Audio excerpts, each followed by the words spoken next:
I was in San Francisco and I was at a taco shop, and this like young Danny Tanner looking ass dude shows up, and he's trying like way too hard at the counter, and he's like ordering his drink. He's like, "I'd like the watermelon," and I'm like, Yeah. "That's not how you say watermelon in Spanish, bro." Like, they can understand. Yeah. They're not going to hear you and be like, "Oh, he said watermelon because he put an accent on it." Like, come on, Can I get a Coca-Cola? When I was back in Iowa in November for Thanksgiving, I saw a lot of Trump signs and Narea DeSantis. Do you think he's too much of a pretty boy? I don't know how to say it other than that. Yeah. I just know how Iowans are going to react to him. It'd be like seeing Gavin Newsom come into Iowa. I can't explain this to people. Maybe it's the Iowan in me. When I see Gavin Newsom, I hate him. And people will say to me, "Too handsome," and I take that as an insult. So I know exactly what you're saying. Yeah, it's very hard to articulate, but they can smell a slicker when they see one. Yeah. But with Trump, I don't know what the deal was. We're all still trying to figure it out. Do you feel like you're on the ground floor of something? It feels like it feels like you're like, I mean, I know that there's a history and a tradition, but for like LA, like, don't you feel like? Oh, I gotta tell you, it's the last time I felt like this, not to bring it all around to the beginning, was when I stumbled into that job in wrestling. Shut the fuck up. That's amazing.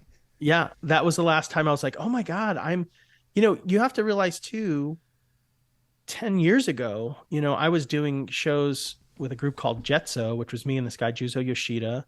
And we were doing traditional improv festivals and stuff. We had Ron Lynch was the first person to put us up at a variety show, but we were doing like a 2-man clown act. I remember back then kind of like, it felt kind of fun to be doing something that no one quite understood. And then, a lot of credit has to go to like Dr. Brown, Phil Burgers, who took over a place called the Lyric Hyperion. This is pre-pandemic, and really like became a super incubator for shows and talent. And like at that point, it felt like very punk underground, but like so underground. And then when the pandemic hit, and we were like, clowns were some of the only people performing, stand-ups to their credit too, but like improv and scat, like theater in general was dead, but like we were still out there. That's when it felt like, I was like, oh, I think something's happening. And it has been wild since we've gotten back. I was listening to it just now and I was thinking, if I were somewhere, this is the kind of song where the first 2 notes, I'm like, please. And then it keeps going and I'm like, oh no, the dance monster is taking over. And then I would have to move.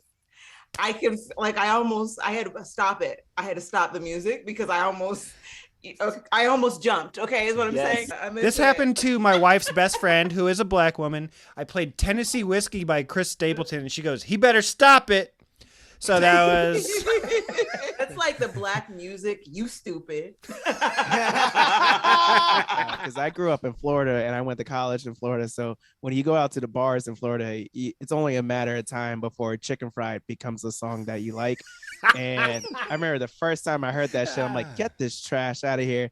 And then the 5th time I heard it, I'm just like, well, I mean, I do like my chicken fried. And you just get upset. You're just like, because you want to hate on this shit. And you're just like, okay, I kind of slaps. Okay, I went to a young millennial-owned gym for a while. And at first I was like, what are they playing? And by like a month, I'm like, these expensive. These is red bottoms. These is bloody shoes. Yeah. Like mom dying in 9/11. Those are the kinds of lives where you're like people are going to figure it out.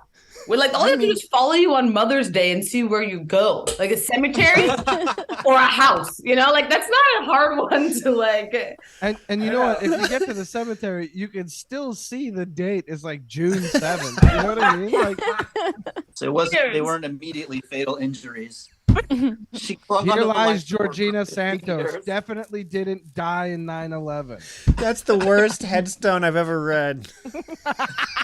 I love rock and roll.